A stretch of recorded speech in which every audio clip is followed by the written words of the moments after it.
I am really struggling with Thomas Frank at Tottenham at the moment, and in this video I'm going to go into those reasons why and why the Newcastle game affirmed a lot of the concerns that a lot of our Spurs fans have already had. Now, I made a video off the back of the Newcastle game in the hotel room after the game, having travelled up to the away day, saying that I wasn't necessarily as downbeat on the game and the result as everybody else. Right, I didn't think the performance was quite as bad, but kind of watching it on reflection and kind of taking the rose-tinted glasses away of almost being there and experiencing that Romero moment and just, the non-tactical side of it where you just want to be a fan and just like enjoy that moment, right?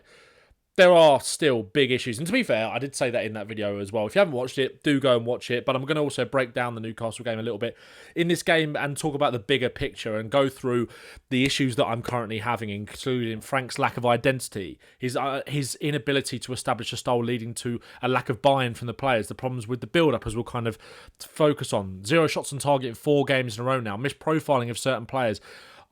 aka Lucas Bergvall, and the kind of mismanagement of certain players as well. If you are new to the channel, please make sure to subscribe.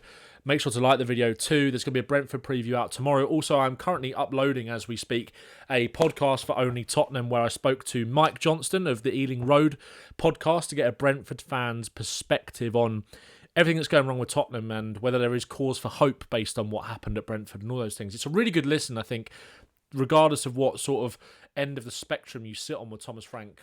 Whether you're in, whether you're out, whether you're somewhere in the middle, I think there's kind of something for everybody in there, really. It's not just a Brentford fan saying everything's going to be all right, don't worry. So make sure to listen to that and interact with that. But let's start with the Newcastle game then. So I kind of... This was the setup from the game in terms of the lineups for Spurs. I spoke about having the bravery to kind of play through that mid block, having the bravery to play through their lower block as well. And the mid block and the press is kind of laid out here, and it's something that we just didn't do very well. And I think that was because of the kind of personnel that Thomas Frank chose to go with, but also our just uninspiring, poor build-up style. And I want to talk about how that can change against Brentford and sort of go into that game a little bit. But I'm going to do that in a separate video tomorrow. So let's kind of talk through some of the issues in terms of the Brentford game, where it just felt like there was just an affirmation of the lack of tactical identity. Now, one thing that started to really irk me in the game, and where you've got that really high up vantage point at St James's Park, you can see exactly what Spurs are doing from the goal kicks. And essentially what we were doing was having the 2 defensive midfielders, Sarr just out of picture, but you can kind of see him here in the next one, drop a little deep. Bergvall as the number 10, drop onto the right. Kolo Muani would essentially be on the same line here as Bergvall as you sort of move it up. Johnson would kind of make this run in from the left-hand side, and it would be aimed at Mohammed Kudus, which doesn't really make much sense. I think you want Kolo Muani there as the focal point for Kudus having to be able to play off, rather than just playing the ball into Kudus and having his back facing the goal, as we seem to be obsessed with doing, and just being reliant on him winning the duels and being able to take the game away from 3 players who are looking to win the ball off him potentially as well. There was so much of that. So that kind of long goal kick style confused me, really, of not making use of Kolo Muani as a focal point and getting the actual technical players like Kudus to kind of play off him and Bergvall, etc., and just using them as the kind of launch pad. Now, Kudus here does well, as he did so many times, to kind of take it on his chest, but he's going back towards his own goal. And you look at where Lewis Hall has kind of come from. We spoke about Kudus kind of drawing Lewis Hall out and committing him and getting him into areas he didn't want to. But Newcastle's momentum, they're all kind of coming this way because the ball's coming this way, which makes it easier for them to win the ball back. And they've already got kind of Lewis Miley in this advanced position. Kudus has to go this way. Lewis Hall chases him. Kudus pops that pass off, and he's put Sarr under immense pressure. It's not Kudus' fault necessarily. He can only really play that way.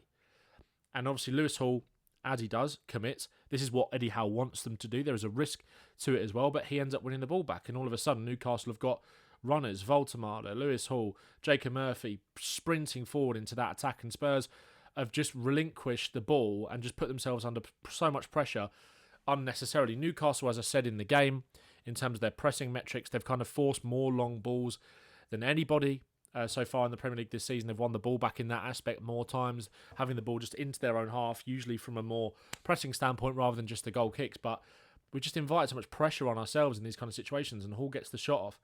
Again here, Spurs kind of playing out over on this left-hand side. Kudus is the one obviously in space, but again, he's receiving it with his back to goal, where he's got to take it on his chest. Again, he's drawn Lewis Hall out. And this is kind of what I want to refer to this kind of setup here in terms of piecing together things for the Brentford game and talk about things that we can improve on. When Spurs, again, it's a different game situation, right? But when we do build up in this 3-2-5 kind of shape, if you look at the kind of ability to create these triangles on either side of the pitch, you're far more likely to kind of get players closer to each other, to kind of combine with each other when you set up in this sort of way. I feel like when Frank doesn't opt for this kind of shape in the build-up, all of our players feel so isolated. Like, I feel like the best teams, like England, Arsenal, kind of set up in this way where you are able to kind of create all of these triangles across the pitch for players to combine with your striker, Mawani, or Harry Kane in England's instance, or Marino or Gyökeres, kind of being that focal point. There's so much room for players to get close to each other, combine with each other because of these sort of triangles. And we know that if you can kind of play through those sort of little passing triangles, you can undo teams. That is how the kind of better teams set up in a way. Simmons kind of floating over here to almost form another one if he has that free role as that number 10, right? This is what you want from your team. This is what you need if you're going to be a modern kind of side in terms of that build-up and your ability to kind of create chances and sustain pressure. Tottenham, it just feels like all of our players are so far apart from one another here. Like, no one backs up Kudus when he gets the ball fired into him in these kind of situations. And it makes it so risky in terms of teams winning the ball back, turning them over. Like, he could just go back to Porro here, but Porro's just going to lump it forward again, and Spurs are going to lose the ball. He's got no real support, no one really making themselves available, actually, to receive that kind of pass. And then, like I said, I know this is a different kind of situation. This is more in the final third, but even when you're playing kind of through the press, if you kind of set up in this sort of way, like to sort of play through that mid-block, at least there's, or sort of play through that press in the way that we actually have done at other points this season, at least you get players closer to each other. Kudus ends up losing the ball again here because you're asking him to do the spectacular every single time because he's got such little support. And Newcastle, once again, with that press, are able to nick it back and force turnover situations. Again here from these goal kicks. Vicario ends up going long to Kudus again, who has got no one near him. Bergvall miles away. Bentancur miles away. Porro miles away, and Kudus ends up giving the free kick away. He can't win all of these duels. We are so over-reliant on him. Porro, again, lumping it up the line. He's got Lewis Hall at his back. No one in support. Bergvall is there close to him, but he can't play that ball there. Porro lumps the ball down the line to him, and he's rarely backing him up. And we just lose the ball. Like, Kudus can't do the spectacular every single time. Romero here in the build-up phase. Porro tucking into that right side of centre-back. Just first instinct, lump it up the line. Up to Kudus again, who won't or surprise, has got the full-back right at his back. And he's able to kind of turn away from it here, flick the ball up, and flick the ball over to Bentancur. Like, I was standing up anyway, but I was on my feet applauding this because it's like you're asking him to basically do the impossible every single time. And he does able to get it to Bentancur there. But rather than kind of Bentancur punching the ball into this area, we just play sideways. We just kind of play this horseshoe kind of football. He doesn't want to play that brave pass there into Mawani. Mawani, you can't quite see it because he's out of the picture here, but Mawani's unmarked here. Like, he is unmarked, and you'll see that as we move on to the next screenshot. He drops deep.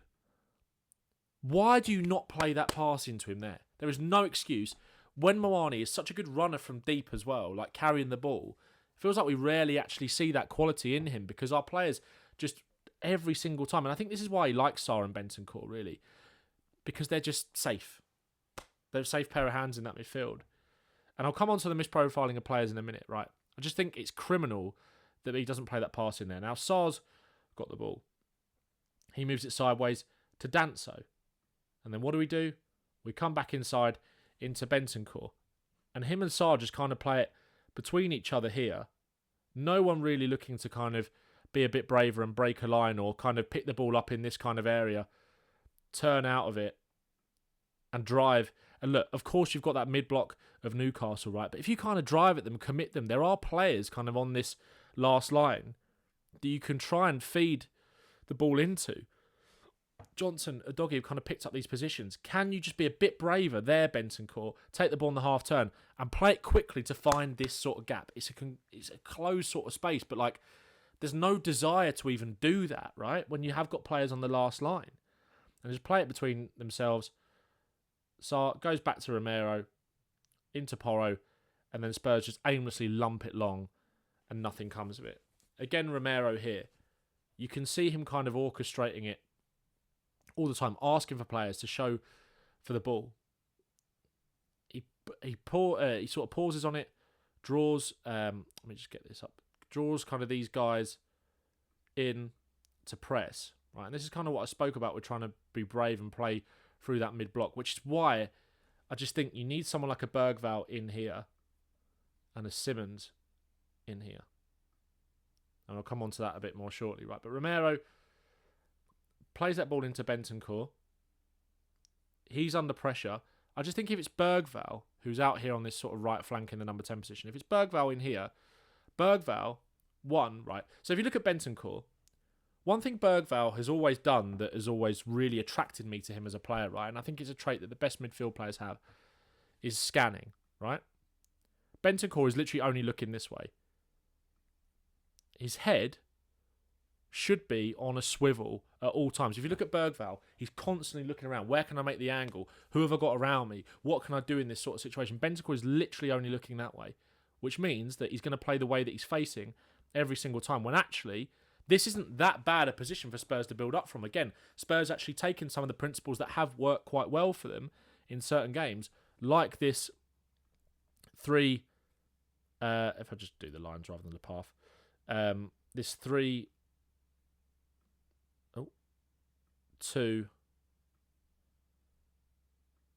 Oh God, struggling with this still a little bit. Moani, Simmons, Doggy, Alderbear. Yeah, up a little bit. There's kind of 5 across the last line, right, where Spurs look more dangerous. Spurs have literally actually done quite well to replicate that sort of shape there, with the 2 in the middle, the 3 at the back, entice the press, actually sort of broke a line there. Romero taking Voltemada out the game. Bergvall, I just think in this position, that is exactly where you want him, because he's scanning, he knows that the guy is coming behind him in Tonali, but he will take a risk to either draw him in and sort of roll him so he can go this way, or if that's him or Javi Simmons in that position, they are able to turn under pressure and open their body up and go that way, or they can kind of open their body up again the other way and sort of come a little bit deeper earlier. Sort of Bentancur, can he get in here a little bit earlier and open his body up and side foot that pass into Moani there, or just ping it first time round with his left foot? And I do think that's where, like, as much as there is an issue in terms of what Frank is doing in the build-up, I just think that's where we also lack technicians in that midfield. It's so like meat and potatoes, but like you've got a guy in Bergvall who is brave here on the ball. It should be him. Well, you can't really see him that well. Well, it should be him in there.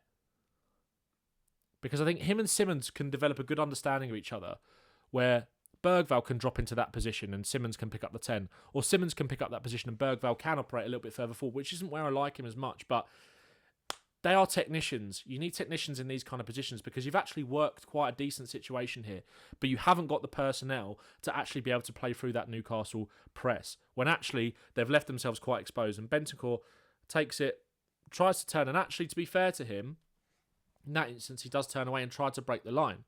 But again, it's the lack of technical quality. But I don't mind him doing that as much. Again, another example here where Romero constantly kind of conducting, as you see. To be fair, maybe that was a bad example, because Bentancur does actually do it. But there's so many times where Bentancur, how many times have we seen him just play that pass sort of back? You need players in these kind of situations that are able to scan, read the game, understand what's around them, can flick that ball first time in there, can open their body up so they can play it first time in there, or open their body up so they can sort of just shimmy around. Simmons has done it so many times where, like, against Newcastle, I showed it in the video where he literally receives the ball in this kind of position and just a little feint, and then he takes the ball on the outside of his foot and gets round to Tonali, and he can drive into that space, or he can pop it off to Moani. Anyway, here again, you see Romero just kind of conducting here. He tries to break this line into Bentancur, which he does. Again, if you've got better technical players playing in these kind of pockets, you can sort of turn away there, but Bentancur just lets it kind of go by, and Spurs end up losing the ball and just end up inviting more pressure. Again, Spurs here building out. Sarr actually drops in here, which was rare for our central midfielders in this game.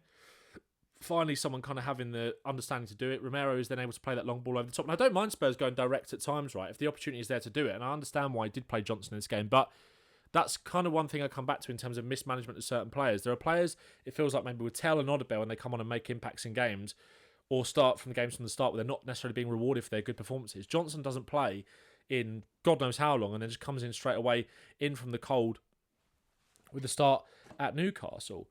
But again here, Johnson kind of does do his job. He lays it off to Bergvall. And Bergvall, you see that technical quality, that quick thinking, just to pop that off first time back into Johnson, who's actually got himself to a good position.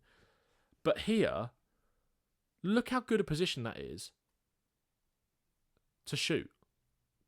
Like this is kind of cash money situations for Johnson, because even if, right, look what Bergvall's done. He's popped the ball off and he's run. Pass and move. That's what Bergvall does. And you can apply that principle for him playing in deeper positions. And that's why I like him here. And I'll come on to that again in another example. He passes it, he plays it forward. He's not static. He moves. He runs with it. Johnson, like, even if he doesn't feel like he's going to score from there, well, you know what Ramsdale's like? If Johnson gets a shot off, Ramsdale could easily parry that, and Bergvall's got a tap in. There is no reason why he couldn't shoot. But surprise, surprise, right? If you do actually get further up the pitch, Spurs are able to actually sustain a decent amount of pressure for the end of the second half. These are the situations where you want Kudus either trying to kind of curl a shot into the corner like that, try and cross the ball in the box, which he tries to do here with a shot. It gets blocked, right? But Spurs get Newcastle penned in. This is where you want Mohammed Kudus more frequently. We never get him in these positions enough. It's always receiving the ball with his back to goal on the halfway line.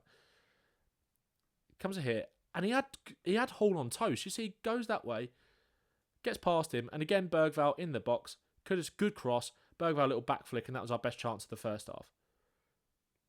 It's just like we don't get Kudus in those positions often enough at all. And I think this is the Bergvall example that I wanted to talk about. This is why I love Bergvall deeper, right? Because Tonali's coming to him here. Tonali is excellent at winning the ball back. Bergvall in that slightly deeper position. When I speak about opening your body up, he's so fluid. He's not as rigid as someone like a Bentancur. It's that technical quality that I speak about. And it serves him well here, right? Because he draws Tonali in. He allows Tonali to kind of get closer to him by bringing the ball under control. He baits Tonali here, puts his foot on it, and then wriggles away from him. He is good in these tight spaces, and then he's got the running power to go forward. Bergvall is not a 10. Are these the attributes that you associate with another 10? He is a box-to-box midfielder. Bergvall has got technical quality, but sometimes he's a little bit clunky when he's receiving the ball kind of on the half-turn in more advanced areas, right? He's not the most creative player, despite the fact that he can produce off-the-cuff moments like we saw against Fulham. But this team is too reliant on off-the-cuff moments, and that kind of almost brings me to Frank's sort of lack of identity, really. And I think the thing is, right, I really thought Thomas Frank was going to be the guy for Tottenham with that blend of pragmatism and that ability to improve players, especially attacking players, especially players that have been brought in without any real expectation on a low budget, like Visser and Bowman, all these kind of guys, Tony, Watkins, whoever, right? His ability to improve them, and in the Championship they played good football, they were a dominant side, and we've not seen that kind of translated to Tottenham, which I think that inability to establish that style, and I think not playing multiple games a week hasn't necessarily helped with that, but you've got to make that step up.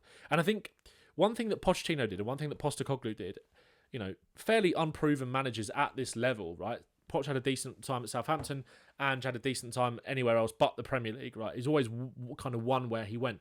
Is that they got, despite the fact that things might have been rocky at certain points, Poch in his early days, similar to kind of what Frank's going through now, and obviously flew at the start. But they both, in pre-season and in those early games, even if results weren't necessarily there for Pochettino, and, you know, he was close to getting sacked, I suppose, but, like, you could see the principles. You could see what he was trying to do. You understood what his style of play was. Brave, front foot, aggressive pressing. Ange, brave, front foot, aggressive pressing. Quick, sort of patient build-up and moving through the thirds, using those inverted fullbacks, right? Players really understood their roles. And I think that inability to kind of establish a style is leading to that lack of buy-in from the players, where they look confused on the pitch and everyone's so isolated from each other.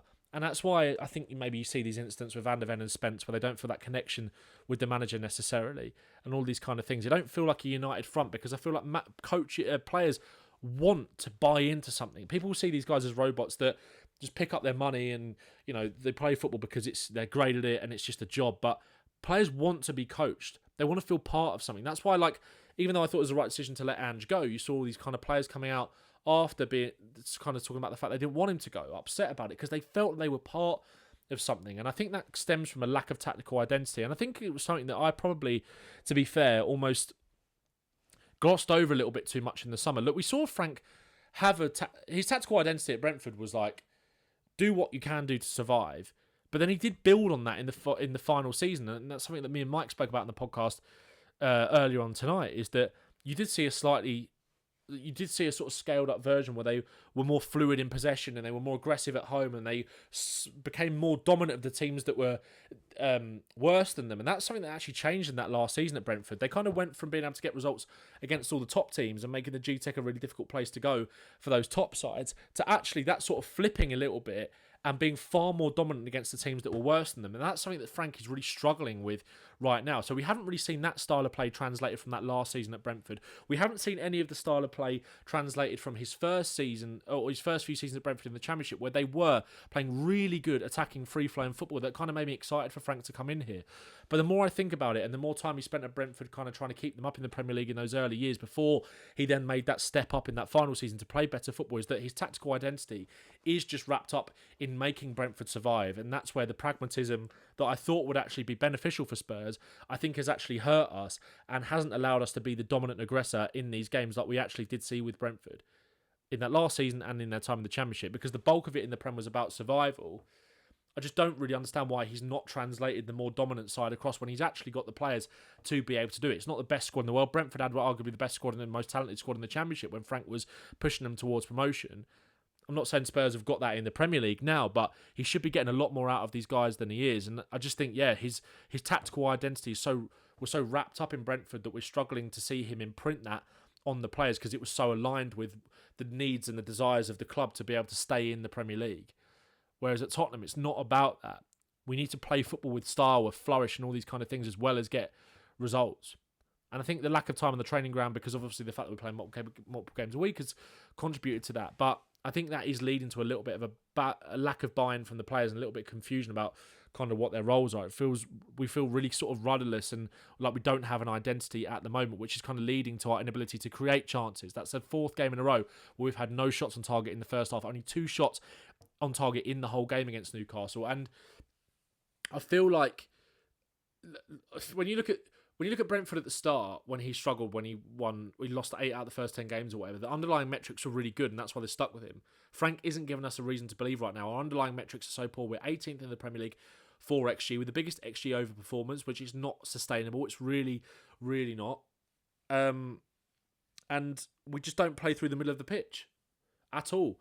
The least amount of through balls in the Premier League all season. It's not allowing these kind of guys, your more creative players, like Simmons, etc., Odobert, who likes to come into these central positions, to actually get in the game and make chances from open play. It's all about just getting it down to the wing and crossing it in. That is kind of our only real chance creation method, and that is not sustainable. And teams are able to deal with that if they kind of sit in that low block and they've got good players that can just head balls away. It's just, and you can't be so reliant on individual moments. There was a quote from Frank, which I'm going to try and find now. Apologies. Like this last bit of the video has kind of turned into a bit of just a ramble because it's really frustrating me at the moment. Let me just try and find this quote that really irked me. And I actually did speak about it in my instant match review after the game. Bear with. Actually, I wanted to kind of show you this first, and then I'll get to it. This is Tottenham's record with and without Xavi this season. And I'm not saying he's had an amazing impact on all these games, but you can see the difference in terms of goals for, less goals against, the goal difference. 6 wins, only 2 losses, 1 draw. He does have an impact on this team. We haven't won a single game where he hasn't played this season. Since he's been at the football club, that is. Where are we? These are our attacking metrics, which are really concerning. Goals 4th, shots 18th, shots on target 16th, expected goals 17th, shot conversion and XG over performance 1st. I think we're nearly there. Here we go. This was the quote that really worried me. I think that we can set everything nice tactically up and have good principles and try and do all that. That's the foundation. Hopefully we can make a great team. But, sometimes it's decisive actions from key players. And Kucci definitely did that today. We're not seeing a tactical setup and good principles to just appreciate this game in isolation, because if Tottenham go away to St James's Park, get a 2-2 draw, not create loads, but are decisive in those big moments away from home, where we've struggled loads in the past, fans can live with that. They can live with that if it's in isolation. But it wasn't. It's not. We're not seeing the nice tactical stuff. We're not seeing the principles. We're not seeing any real identity in this Tottenham team for fans to just almost forgive these kind of performances where we can just get away with it in moments because we've got quality that will bail us out. How about use that quality that you have actually got to your advantage to make us a more dominant team? It's not the best squad in the league, but you have got players here that other clubs would love. Other managers would look at it and go, yeah, that's something I can work with. We're not seeing him. It's just that quote really, really rubbed me up the wrong way. These two things, being reliant on moments and having a nice tactical setup, can coexist. You're not going to play well in every single game. That happens with even the best teams like Arsenal, right? Sometimes they just rely on their individual quality or set pieces, but they have a foundation to build on. We have not got that foundation, so it's not okay that we might get results by getting away with it like we did against Newcastle. And for what it's worth, I didn't think Newcastle deserved the win, and I didn't think they were that great. And that's kind of what makes it more frustrating. I don't think we deserve to lose the game. We didn't do enough to win it, though. And they were there for the taking. It's about being more proactive with the substitutions and those kind of things to recognise that as well. And that's something else that's annoying me, is reactive rather than proactive. And Kish did a really good video on this from Lily White Lab about the similarities and patterns to kind of Graham Potter. And it's why Poch was able to just live by his principles, because he didn't waver from them. Ange didn't waver from his principles. Potter, Frank, so reactive to everything. They're just, it's just really, really frustrating. The lack of connections on the pitch and the poor build-up are just infuriating as well. But like I said, Bergvall, to kind of go back to this, make something of it, because that's where he's picking the ball up in his kind of best position. And again here, right, Spurs looked dangerous on the break in certain moments in the second half, but there is the relative spread of quality in the Premier League, right? And even here, from a dangerous transitional situation, no one is brave enough to take the game by the scruff of the neck, and we just end up going back to the goalkeeper, just playing horseshoe football, ball the way back to the goalkeeper, play it out again. Bentancur plays the way he's facing, as I was talking about earlier. We end up going back to the goalkeeper, who goes out to a doggy, and again, he's got no one close to him. All these players are on their own islands. No one's close to each other. There's no real connections. It stems from the build-up. It stems from not having these kind of triangles across the pitch where players can actually knit things together and make things happen. We have played our best football when Simmons, Udogie and Odebear have been that triangle on that left-hand side and combined. Simmons has the freedom to kind of float over to here and also make these kind of triangles combining with these guys. This is the lineup I want to see on Saturday as a reference, but you need to play in a more modern way. You need to stick to something when it actually does work against these teams that will sit back against us. I know Copenhagen were poor, but we were good in that game, and we saw better progression through the thirds of the pitch. We saw it against Leeds as well. Udogie, Simmons and Odebear have kind of been the common denominator in that, because you get good technical players in and around each other, and that is what happens. You get a build-up structure where you can actually play through the lines. It's just, I find it so frustrating. So frustrating that we're not seeing setups like this on a more consistent basis. And for me, Frank has to set up in this way to help break down Brentford, to give him a chance of actually keeping his job here. Not just spam crosses into the box. That is our only route to goal at the moment. But what makes it more frustrating and upsetting with Frank is that we have actually seen, in moments, him be a progressive attacking coach. And it's that quality that then comes to the surface and kind of rises to the top in games like the Copenhagen one, regardless of the quality of the opposition. That is something to build upon, but we never build upon it. It's just so reactive to, and just different game plans for every single game. And don't get me wrong, we love coaches that look at the opposition and think, where can we target them? What are their weaknesses, etc. But we need to be more worried about and focused on how we play rather than what the opposition can do to us. It's kind of my rant over, really. Misprofiling of players.